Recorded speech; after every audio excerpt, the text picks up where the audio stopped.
Be Wealthy and Smart, episode 519.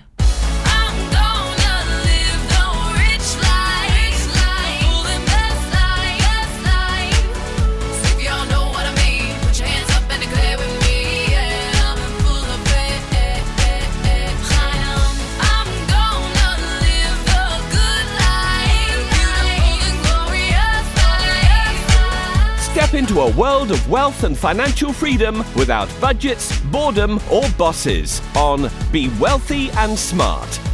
And now, here's your host, Linda P. Jones. Welcome to Be Wealthy and Smart. I'm Linda P. Jones, America's Wealth Mentor, empowering women and men worldwide to financial freedom. On today's show, I'm going to share with you this really interesting article called Super Rich Americans Are Getting Younger and Multiplying. Wow, that's a really interesting headline. This is from Bloomberg, and it was written by Ben Steverman. And the subheadline says, the average age is 47 for those with at least $25 million, a study finds. Now, before you get all turned off and say, well, I don't have $25 million, that's okay. One of the reasons I want to share this article with you is to give you hope and to show you that younger and younger people are having success. And one of the reasons I think that people are having success is because more people are becoming entrepreneurs. As you know, I've talked about having the twin pillars of wealth. I've talked about having your investment portfolio, which we talk about here quite frequently, and we talk about different ETFs, and we talk about some stocks, and we talk about the market and real estate. But also, I talk about the other pillar besides your investment portfolio being a business or a side hustle that you have. And I think one of the reasons why we're seeing a lot of younger people have tremendous success is because they have started side businesses, and entrepreneurship is growing tremendously.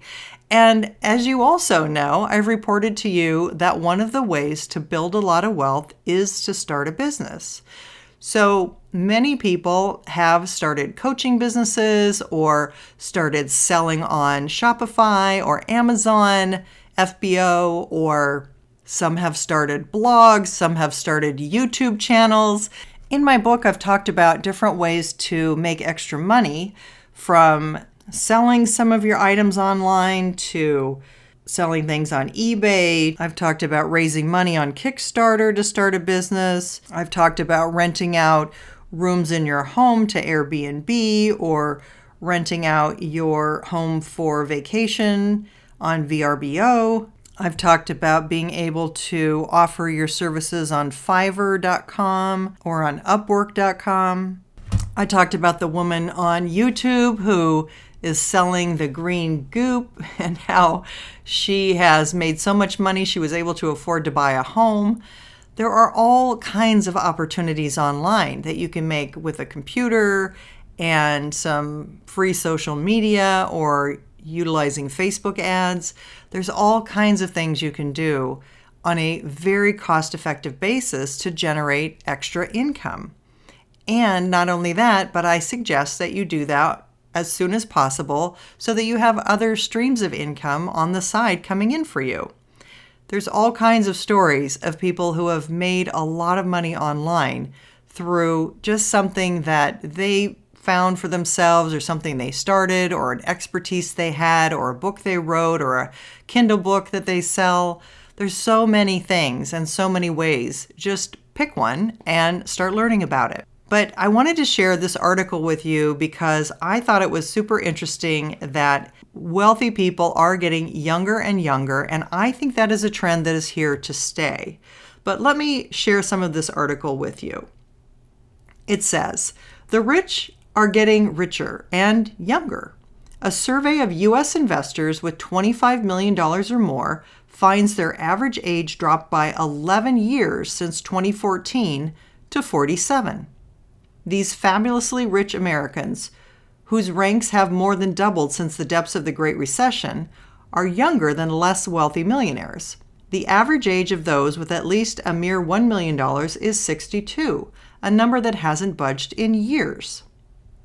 The finding suggests a vast generational transfer of wealth is just beginning, said George Walper Jr., president of the Spectrum Group, which conducted the study.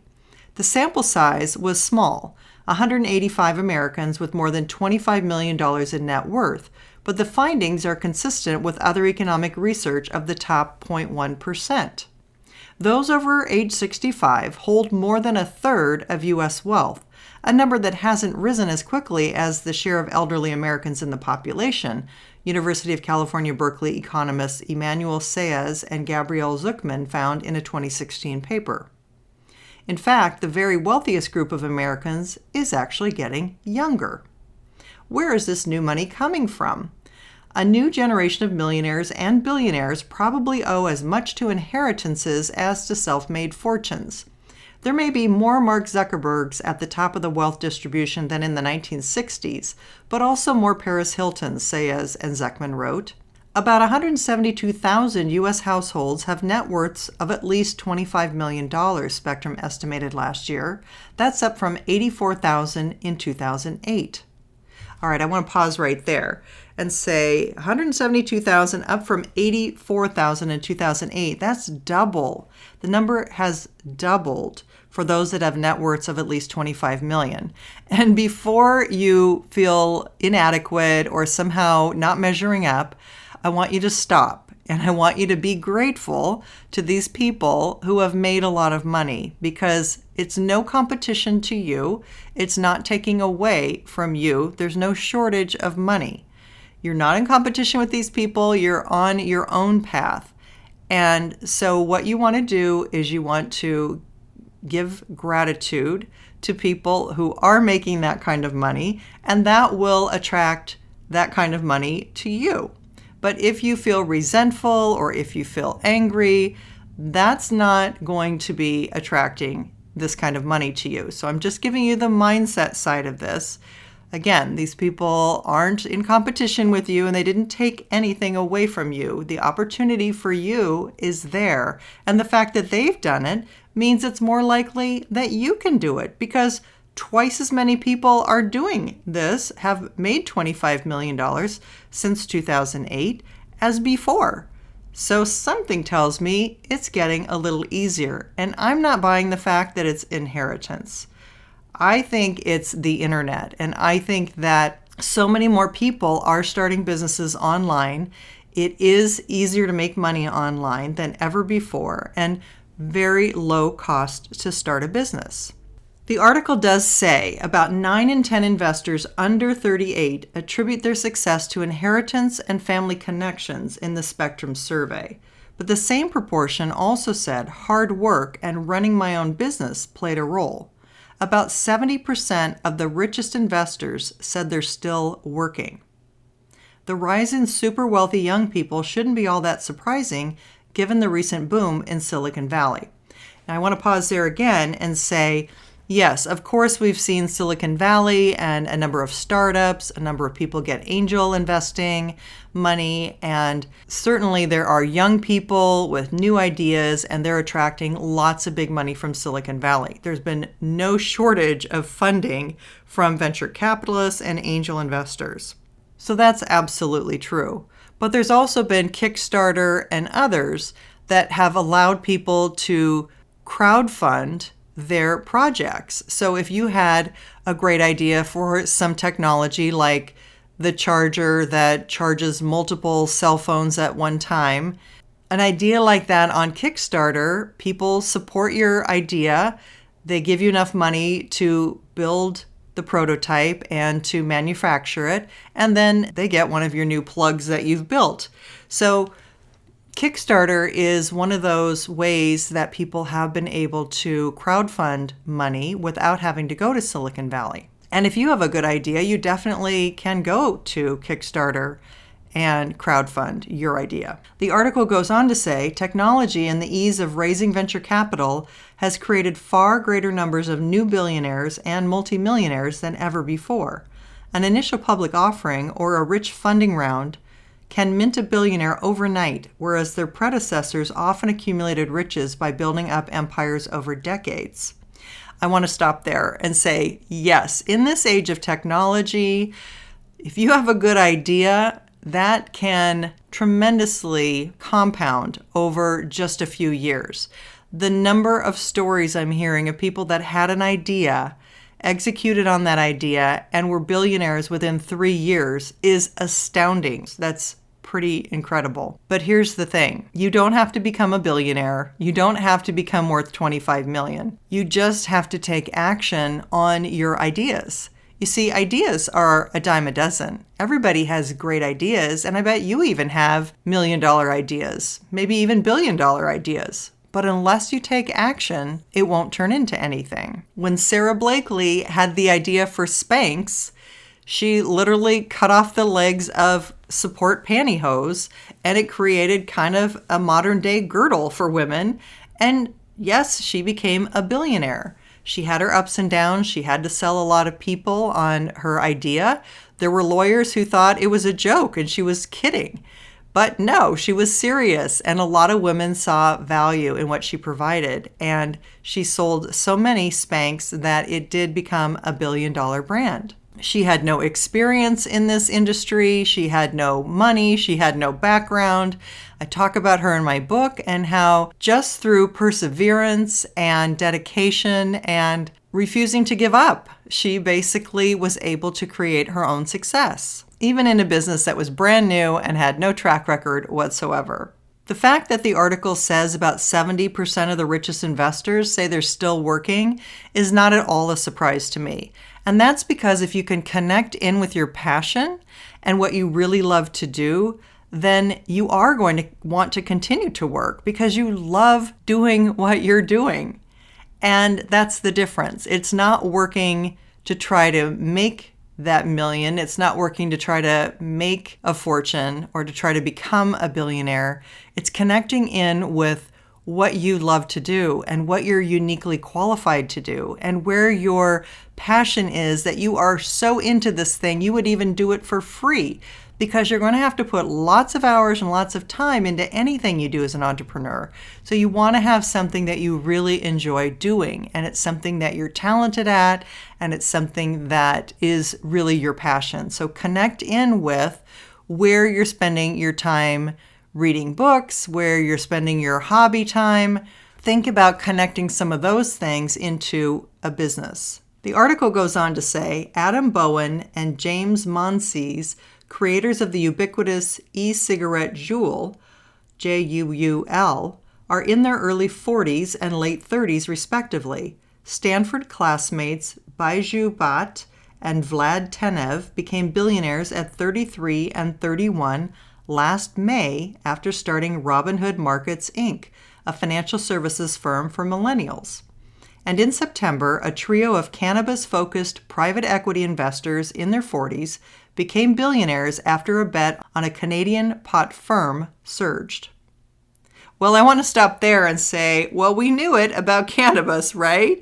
And these people that became billionaires in their 40s because of a Canadian pot firm doesn't surprise me one bit. I think we're going to see a lot more billionaires made there, and we're going to see a lot more millionaires as investors in some of these pot firms. The article goes on to say, even as more young people enter the top 0.1%, most of their millennial and Generation X compatriots were struggling. Americans 75 and older are the only age group whose median net worth rose from 2007 to 2016, according to the Federal Reserve Survey of Consumer Finances released in July of 2018. Typical Americans aged 35 to 54 saw their wealth, heavily concentrated in housing, plunge by more than 41% in that time frame. I want to pause there and just say, I think because we've had such a boom in housing, we are already seeing a pullback in that area, and you know that I have expected us to see more softness and pullbacks in the real estate space. So it doesn't surprise me that because of a housing plunge that some Americans' wealth has declined. But having said that, there's always opportunities for wealth building. There's always places that are growing, there's new industries emerging, there's new places that you can create wealth. There's new businesses starting all the time. There's no shortage of money. And so I don't ever want you to feel like you resent someone who has had success. Their success should inspire you. Their success should make you feel like if they can do it, you can do it. It's kind of like when Roger Bannister first crossed the mile under 4 minutes. It had been years and years, and no one had broken the 4-minute mile. You've heard this story a million times. But once Roger Bannister broke the 4-minute mile, then everybody started breaking the 4-minute mile because he proved it was possible. And once one person proves it's possible, then it's possible for the next person and the next and the next and the next. So people having success, people creating wealth should inspire you. And if you feel any kind of negativity, I want you to check what's going on within your emotions, where that's coming from, and really bless those people, congratulate those people, be happy for those people, and take it as something that shows you it's more possible today for you because of something that they have done before you. It's important to have the right mindset around other people's success, to wish them well, and to realize that they have just made something more believable and more proven that perhaps you can achieve the same thing. There's a little bit more to this article, and there's a chart of different age groups you can see. I will post it in the show notes, and you can take a look. I hope this has inspired you to think about what your side hustle could be, what your business could be, what other streams of income you can start. I want you to be thinking about those things, taking notes on those things in your wealth journal. I want you to notice what it is that might be an area of business potential for you, for consulting potential, for an invention potentially. There are all kinds of things that are possible, and I believe everybody has the ability to create tremendous wealth. So know that it's possible for you, and keep an open mind, keep that positive mindset, because this is saying even if you're young today, it's possible for you to build wealth no matter what your age. And conversely, if you feel like life has passed you by and you're starting too late, I want to give you encouragement too, because it's not too late. I have lots of examples in my book of people starting early and also people starting late to build wealth, and how they each found success, what they did, what obstacles they overcame, and how you can do that too. So no matter what your age, no matter what obstacles you're facing, it is possible for you. If you haven't yet picked up my book, You're Already a Wealth Heiress, Now Think and Act Like One, 6 Practical Steps to Make It a Reality Now. It is available on Amazon and Amazon UK. There is a link in the show notes on how to get that. We're getting great reviews. And by the way, speaking of reviews, we have our review contest going on again. That means you have potentially 25 prizes that you can win. 11 of my Wealthy Mindset Blueprint audio sets, valued at $197. 11 of my Wealth Heiress books, personalized for you however you'd like. And 3 half-hour wealth mentoring sessions with me, valued at $500. All you have to do is leave a podcast review that gets your name in the drawing 5 times. If you leave a book review on Amazon, that gets your name in the drawing 7 times. And if you leave a podcast review and a book review, it gets your name in the drawing 10 times. And for those of you who have already left reviews, thank you so much. You're still included in this drawing, and it will run through the end of March. If we haven't already connected on Instagram, come on over and get your daily wealth tips at instagram.com/Linda P. Jones. And don't forget to fill out our survey, 10 quick questions, what you like about the podcast, what I can do better. It's also in the show notes. That's all for today. Until next time, live the good life and be wealthy and smart. Thank you for listening to Be Wealthy and Smart with Linda P. Jones. Share the wealth and tell your family and friends about the show. Check out our website, blog, and social media for more riches at www.bewealthyandsmart.com.